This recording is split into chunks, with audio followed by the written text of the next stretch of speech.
Hello again. I'm Lynette M. Burrows, here to read another chapter from my work in progress, If I Should Die, Book 2 in the Fellowship Dystopia series. Book 1, My Soul to Keep, is available at Amazon or most online bookstores.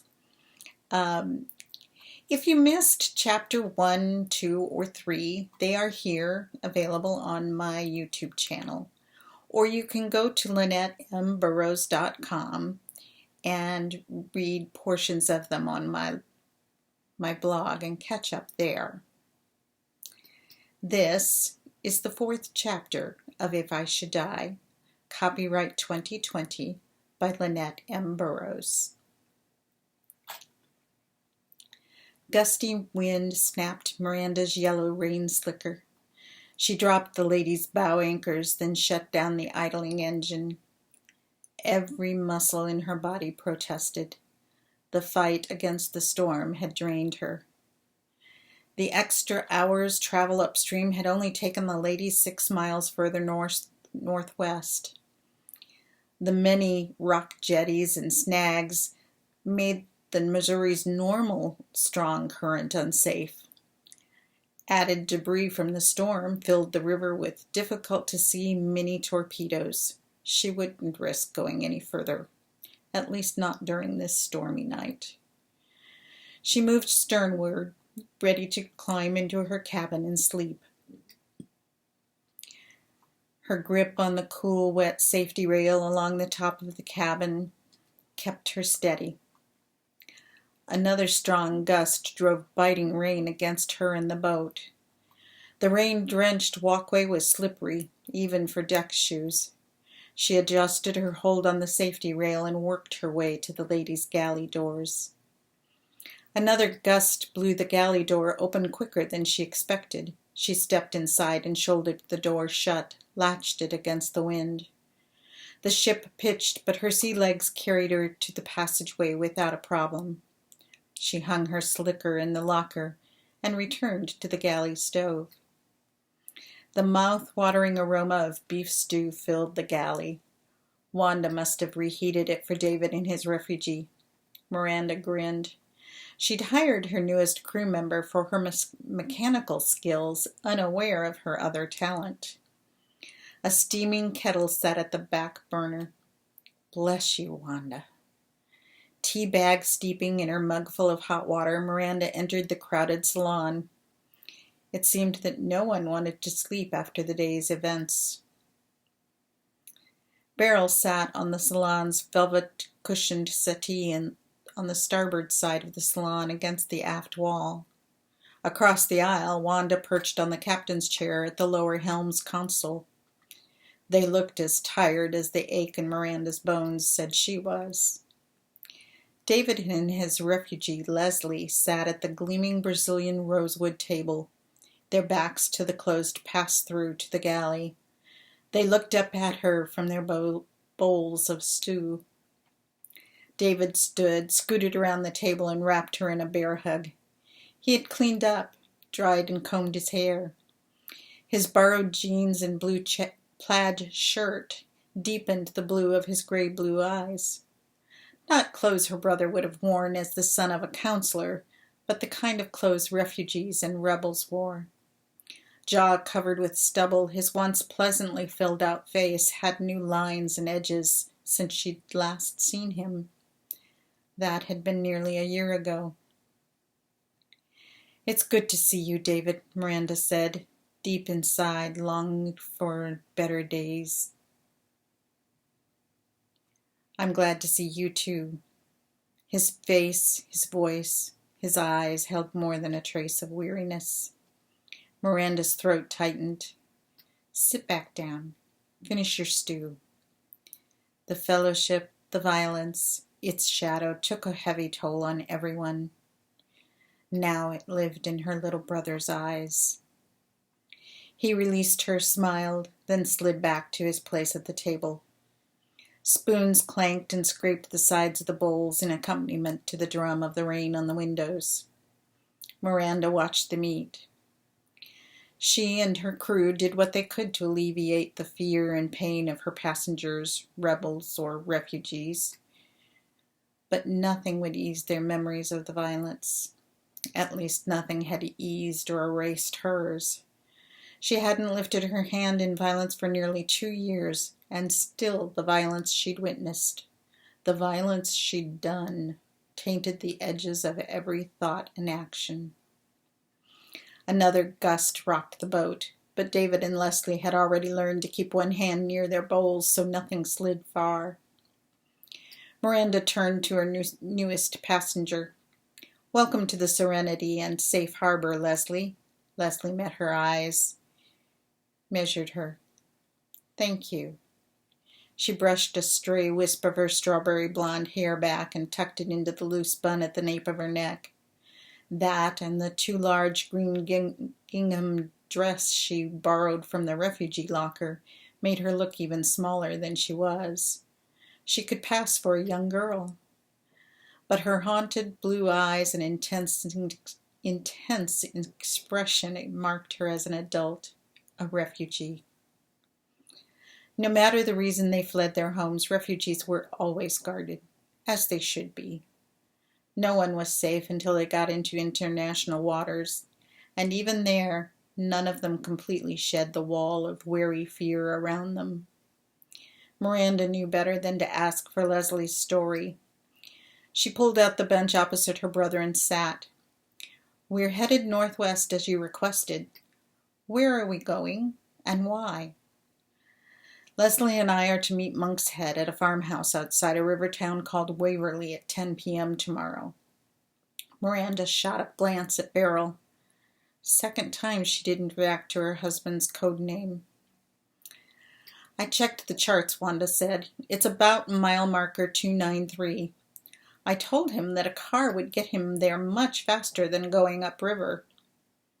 She was right, but David knew that. Miranda cocked her head and studied David. "Why didn't you take a car?" "I had to see you, talk to you.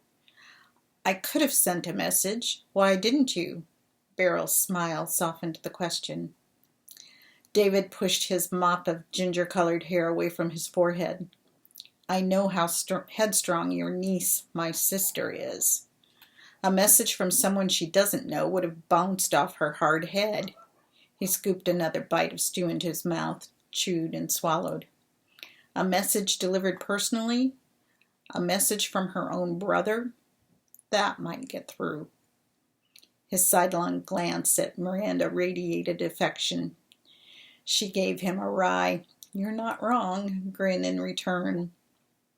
"Besides, we really needed the help. Between roadblocks and the Second Sphere agents on the ground, we would not have made it." "So you were being followed?" Wanda crossed her arms over her chest. "And you exposed us to those agents? What were you thinking?" "Look, I didn't signal for a pickup. I thought you'd wait until after the storm, until I could confirm we weren't followed. She," he tilted his head toward Miranda, "didn't wait. It's a good thing she didn't. This storm isn't going away as quickly as I'd hoped. And I've got to get Leslie upriver and—" His spoon scritched against the sides and bottom of the bowl. He took a last bite of stew, pushed the bowl away, and locked eyes with Miranda. "Can we talk alone?" Miranda returned his look over the rim of her teacup. "David, I keep no secrets on my ship. I trust my crew with my life. I won't devalue that trust." "It's not that I don't trust you all." He included everyone with a glance. "It's just that one slip and who do you think we'd slip that information to?" Wanda rolled a pointed glance around the salon. He gave a wry grimace. "Sorry, that sounded logical in my head." Miranda covered her smile with another sip from her cup. "Can you get us there or not?" In the open ocean, the lady could do that easy. On the Missouri, fighting the current that's filled with what's bound to be lots of rain-driven debris? Miranda questioned Wanda with a raised eyebrow. "Against the current, and with the condition of this river, we'll be risking the boat if we push that hard. Wanda's face reflected her disapproval of the idea. Miranda set her cup down on the table, turned to Beryl. Do we have enough gas to make it there? The lady had an extra gas tank, so she could carry enough to last 4 days running full speed, but their last gas stop had been 2 days ago. Depends on the current, the weather, and if the lady decides to hiccup. Hiccup? David asked. Lots of things can go wrong with a boat, Beryl explained, especially on the river. Propellers can get snagged, engines can overheat, you name a part, it can and will break at the most inopportune time. I've always thought of boats as sturdy workhorses of the water. I didn't know they were so fragile. The rain pelted against the port windows, drowned out conversation for a few moments. When the sound lessened, Miranda asked Beryl, Is there a safe marina we can stop for gas? We'd have to stop at Tucker's Landing. Are they? Yes, but they are in no man's land. We'll have to put on the Widow Wilkins and her female crew show. Will that take long? Leslie startled Miranda. She'd been silent this whole time.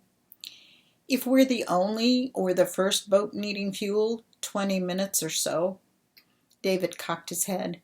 I thought you had a whole network of marinas and things that boaters need. Miranda shrugged. The Missouri River isn't on our usual run. He drew back. Right. He rubbed his jaw. No matter how I try to protect you, I end up bringing more danger. She gave him an "Are you serious?" look. Little brother, you don't have to protect me. I've been running the safe harbor for more than a year. I think that proves that I'm careful enough. When the angels of death hunt you, you cannot be careful enough. What? Beryl asked. She sounded as stunned as Miranda. You knew that they'd target you. You almost destroyed the Fellowship.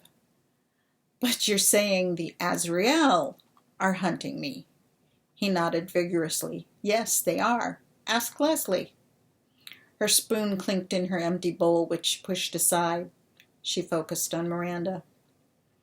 I heard them discuss it one night when they thought I was asleep. You overheard the Azrael? Miranda couldn't keep the disbelief from her voice.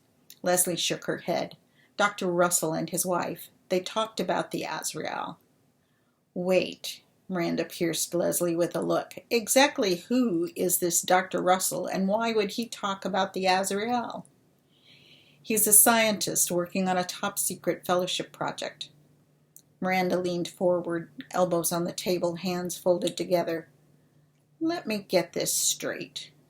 A fellowship scientist working on a secret project allowed a rebel in his home, and you, what, wandered around his home alone and at night? I didn't tell them I was a rebel. Her tone reflected how dumb that would be. Who did they think you were? Beryl asked. A nanny. Their son's nanny. Hired help hear a lot of things we're not supposed to, Wanda said, picked up the dirty dishes and disappeared into the galley. She'd become a refugee when her employer had ratted her out. Beryl brushed the velvet of the love seat, studied the patterns her fingers made. And you thought you heard them talking about Azrael. Leslie rolled her eyes in that long-suffering teenager way. I know what I heard. We destroyed the Azrael. It was as if Beryl had asked about the weather. Miranda shot her aunt a concerned look. Tell them exactly what you told me, David said. Wanda came out of the galley, sat at the lower helm again. Leslie frowned as if she weighed her choices. A moment later she sighed, then drew in a deep breath. My parents and older brother were taken. Ian and I were the oldest. We escaped with our younger brothers and hid in the mountains. I got hurt, and while Ian tried to get a doctor, the cleaners found us. My younger brothers and I were their prisoners. She swallowed more than once. The rebels saved us and took us to Miss Gert. Beryl straightened. Gert? Gert Howerton? Yes. Did you know her? A distant look came over Beryl. A lifetime ago. Leslie gave Beryl a moment longer, but Beryl said nothing more. Anyway, after the rebels asked us to help them from time to time after that. Excuse me. Anyway, after that, the rebels asked us to help them from time to time. That's when I met you. She nodded at Miranda. Miranda blinked and searched her memory. She offered Leslie an apologetic smile. I'm sorry. I don't remember. That's okay. You were new, and Nick whisked you out of there pretty quick. Ghosts flitted through her mind's eye. Manny, Hector, both long dead. Her chest ached. She forced herself to remember when Hector had introduced her to Nick. Lynchburg. The church? Yeah. Sounds like the way you recruited me. Miranda gave Wanda a head tilt shoulder lift. When you're on the run, you learn to make quick decisions based on your gut. You were saying, prompted Beryl. Yes. Ian and I were kept out of the attack on the Angels of Death because of our ages. She rolled her eyes. So we sort of started our own operation. We took odd jobs on our way north, worked our way from Kentucky to Pennsylvania. We figured the adults could go after the Azrael. We wanted the murderers who sent Azrael to our home. Her voice shook. It took her a moment to continue. We'd work a town long enough to get a reputation for being hard workers, and one of us would get a job with a city official or fellowship deacon. After we learned what we needed to know, we'd move on. One official would recommend us to another. No one questioned why you were moving on? Beryl shifted her weight. The settee creaked. Miranda glanced outside. The boat pitched, but not as much as it did before. And the pit-a-pat of rain on the windows had lessened too. Maybe the storm would be over soon. We told them we were working our way north to join our brother Henry. Your older brother. The one that was taken? That had to be difficult. Miranda pressed her lips tight. She nodded. No one asked to get references from your hometown? When they did, we'd explain we'd been on the road a while. We'd say that our parents died in a car accident. We were on our ways to live with our older brother in a small town on the New Hampshire-Maine border. Then we'd tell them that Harry Jr. didn't make enough money to pay for bus tickets for both of us. They'd assume we used the bus money to live on. They'd feel sorry for us and offer a job. We got a lead that led us to Pittsburgh, Pennsylvania. Ian got a job at a dime store near the biggest fellowship church. I heard about a nanny job. I applied and got the job. Somehow Miranda got the feeling there was a whole lot more to that story than she was sharing. Perhaps she'd share more later. How long did you work for the Russells? 6 months. They'd gotten to the point where they'd leave me with Alex, their 2-year-old son, for hours at a time. They trusted me. So you overheard something and assumed it was about Azrael, who survived our attack. Miranda couldn't stop glancing at Beryl, who had that half-smile on her face. I was in the nursery with Alex. I'd fallen asleep, rocking him. He'd been fussy with an upset tummy. My arm tingling woke me, so I put him in his bed. I heard voices coming through the vent under his crib. Had to kneel on the floor with my head down at the vent to hear. Rick, Dr. Russell, came home late. He asked if Alex still had the doll. I thought it was weird for a boy to have a rag doll, but Alex couldn't sleep without it. Anyway, Betty Jean, Mrs. Russell, said of course. Rick told her they had to get rid of it, that the project's success meant they had to move, and that the doll's existence was classified. Wanda gave her a skeptical side eye. A doll was classified? I didn't get it at first either. Betty Jean argued that Alex would be very upset.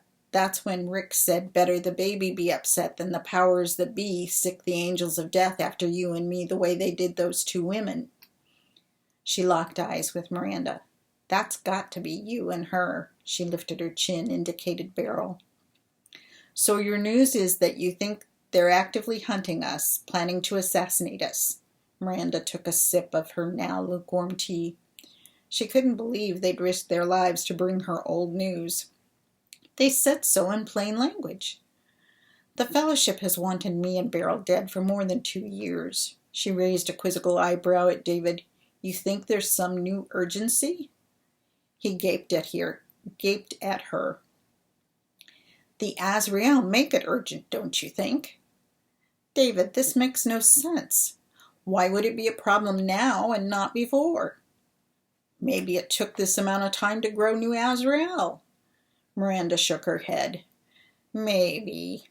No maybe about it, Beryl said, relaxing back into the settee. We destroyed the lab, the records, and the equipment. There are no more Azrael.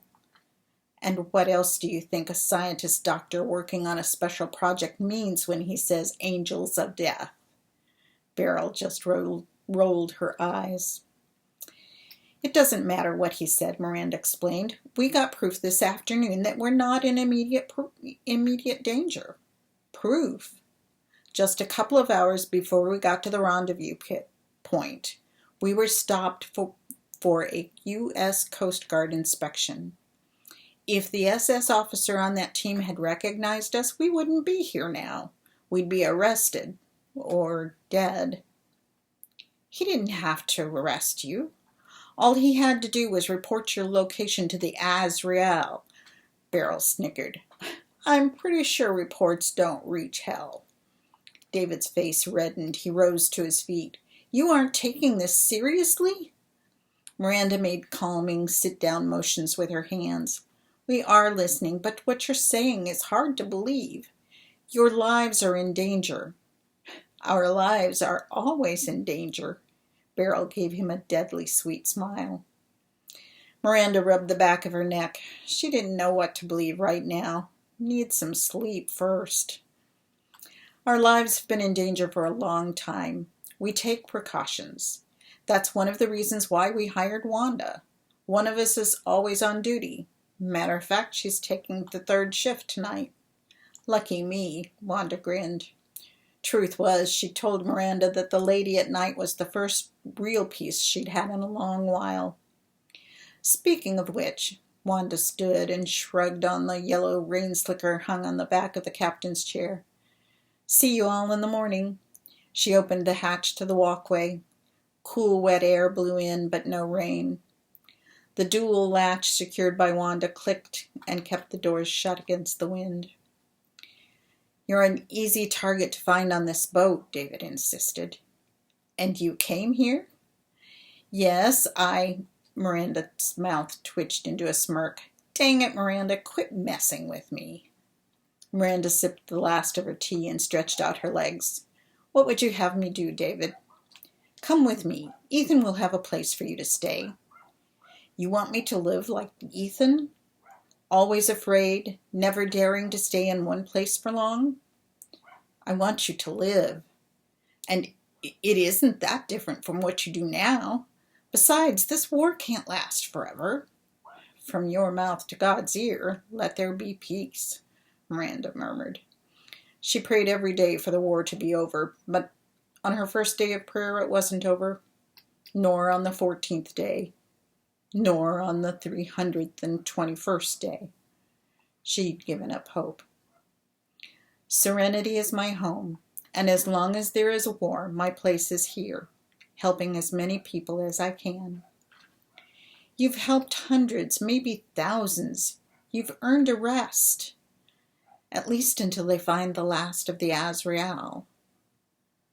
Why are you so certain the Azrael are still out there? Beryl spoke in a low, almost pitying tone. David's face reddened. Why are you so certain they aren't? Beryl smiled and shrugged. If you'd seen the island blasted to smithereens, almost died in that blast, you wouldn't have any doubts either. Miranda motioned for both of them to stop. It's been a very long day for all of us, and tomorrow's going to be long and difficult too. Let's get some sleep while we can. We can talk tomorrow. David looked surprised. You're still going to take us? Of course, Miranda answered. Transportation of refugees is what we do. What if you are one of the refugees? We're all refugees, Beryl answered for her, but not from the Azrael. They are dead, wiped out, gone, sent to the depths of hell. Miranda stepped between them, gesturing for each of them to stop. Please, no more arguing tonight. After some sleep, we'll all be able to discuss this much more rationally. He glared at Beryl, then turned a softer look on Miranda. I was told I'd have to sleep out here. Beryl raised the table on squeaky hinges and latched it to the pedestal leg. The settee folds out. Pillow and blankets are in the locker under the seat. She nodded at Leslie. You, come with me. She turned without waiting and headed toward the crew quarters. Leslie shot David a shy smile. Good night. David began, but Beryl shut the door behind her. He sighed. I didn't tell her thanks for coming with us, for coming for us, for standing guard and everything. Tell her thanks, would you? His concerned gray-blue eyes met hers. I'll tell her. And we'll do our best to get you to the town on time. But Beryl is right. The river is full of snags normally. After the storm, it's bound to be worse. It's going to be a rough ride. Get some shut-eye. We'll launch at dawn. And that's the end of Chapter 4. Thank you so much for listening and for putting up with my stumbles and my dog's noises in the backgrounds. I hope that each of you are doing as well as you can in self-quarantine, that you're staying safe and healthy. And I hope to see you sometime on the blog. Thank you for listening, for reading. If you've read it, thank you for reading too. Thank you very much. Bye-bye.